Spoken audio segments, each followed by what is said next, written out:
God tells Arjuna that this physical frame, the body, is technically called kshetra or field, and the soul residing inside the body, which knows the body, is technically called kshetragya, the knower of the field and the knower of the field.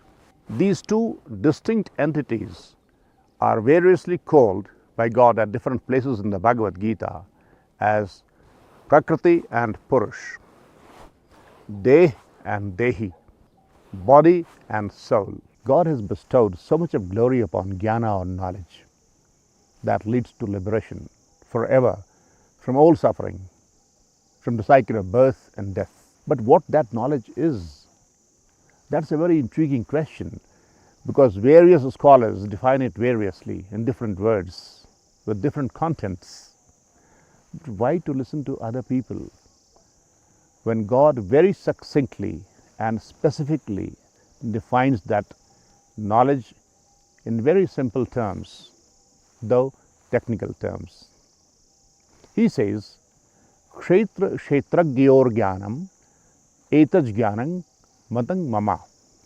God says that the essence of knowledge that leads to liberation is the understanding of the body and the soul, the two distinct entities.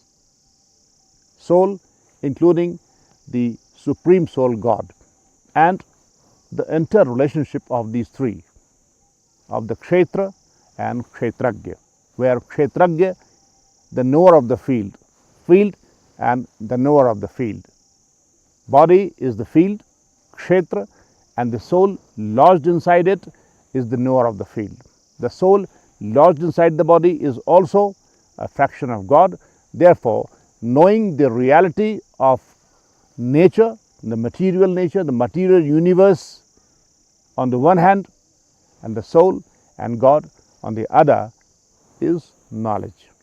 Buried inside this knowledge of the reality of body and soul, body and God, are the profound secrets of how our miseries originate, how our reincarnation tendencies originate, and how also the soul can win its liberation forever from the cycle of birth and death, pain and suffering.